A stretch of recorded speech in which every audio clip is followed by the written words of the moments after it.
When it comes to sketching, there isn't really a right or wrong way of doing it. But there are some well-established fundamentals and exercises you can do that apply to pretty much any type of drawing.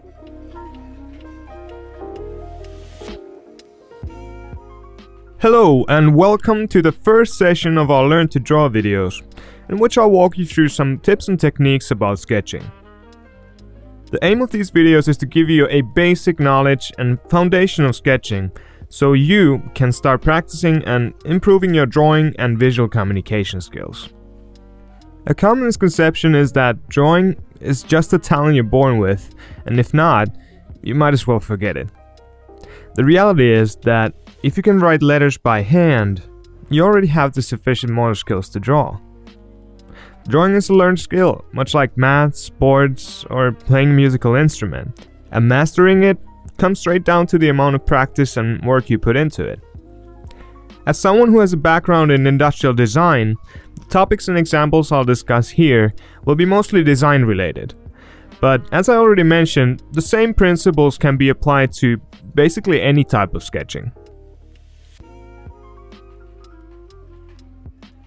Like with any other exercise, it's always a good idea to start by warming up first. Simple things like connecting dots with lines or curves and repeatedly drawing basic shapes like circles, ellipses, rectangles and triangles will significantly improve your general line quality over time. Building these things into your muscle memory is important, as it'll allow you to think by drawing. When you draw something and the line work happens sort of automatically, you can put more conscious effort into the actual illustration or design problem that you're solving. Again, it doesn't really matter how you warm up, as long as you do it as often as you can on a regular basis. Doing these for say 5 minutes before each drawing session should be plenty enough. Ellipses are especially important as they're notoriously hard to master. At the same time, they're one of the most common shapes we're surrounded by. Just have a look around you and you'll notice that a lot of objects are based on circular shapes, which are technically ellipses too.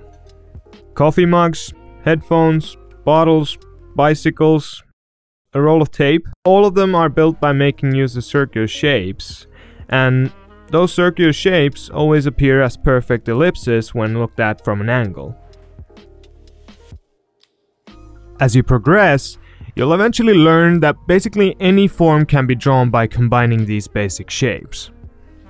The idea of these warm-ups is to get your hand and eye working together. Getting to a point where your line feels confident will take a lot of repetitions, but doing this will significantly improve your drawings on the long run. You can turn your sheet of paper or tablet in a position that lets you move your arm naturally. You can keep turning it in order to retain this angle for cleaner lines, although it's always good practice to draw your lines in varying directions as well. Start the movements all the way from your shoulder. Try to lock your wrist and move your whole arm instead. Also, make sure there's enough space around you, so it's easy for you to keep a natural posture.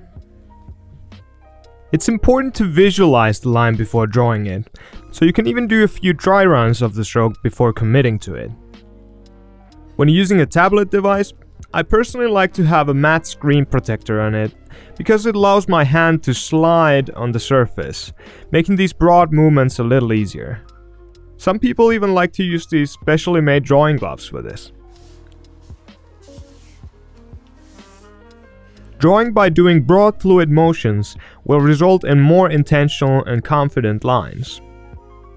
Instead of putting the pen down first and stopping at the end of your stroke, keeping your arm in constant movement makes it easier to draw strokes that look more dynamic. Extending the movement beyond the edge of the object you're drawing helps. This has the added benefit of making your corners overlap when you're combining these lines into shapes. It just tends to look much tidier than cutting them short. Also, drawing big is something you'll need to practice, as it allows you to include much more detail and information in a single piece. Not to say that there's anything wrong with small doodles or thumbnails.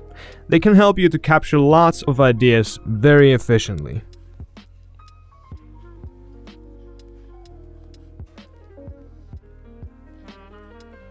If you do these exercises on a piece of paper, I highly recommend getting a stack of inexpensive copy paper or a roll of tracing paper, so you can draw as much as you like without having to spare it or keep erasing your practice sheets.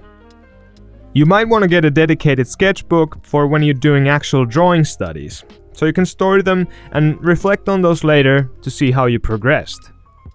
This is why it's also worth getting into the habit of always putting down the date on your drawings.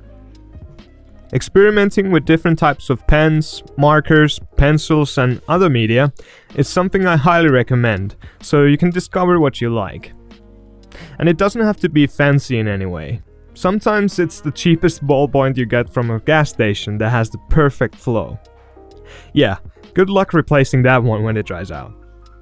Anyway, the unforgiving nature of drawing tools that can't be erased can kind of force you to better draftsmanship. Designers often tend to use pens and markers as it forces them to move quickly from one idea to the next. When it comes to sketching, the more confident you get at it, the more efficiently you'll be able to think visually and get your ideas down. This will help you to communicate your ideas with others and work toward creating a saleable story, illustration, or design. Remember that during the ideation stages, it's not really about how pretty or artistic your sketches are, but rather the ideas they convey.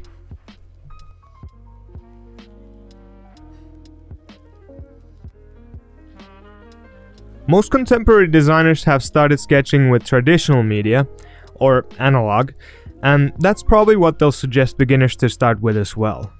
The bottom line is that if you get good at analog, you're eventually going to be great at digital. No amount of practice is going to be wasted, that's for sure.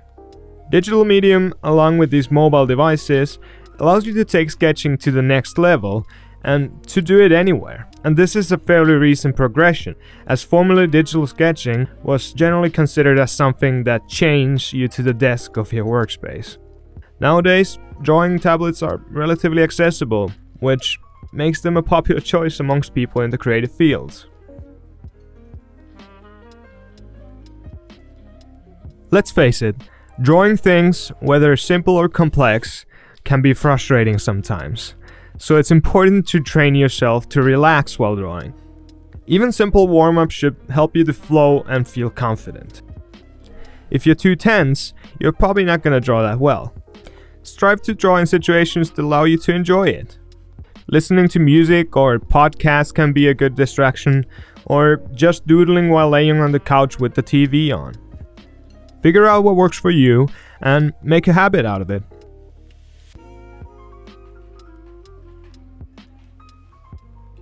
Before wrapping up this video, I wanted to share this practice sheet with those of you who prefer a bit of a more systematic approach. You can download this from the links below and practice in concepts. Or you can just print out a bunch of them and practice on paper.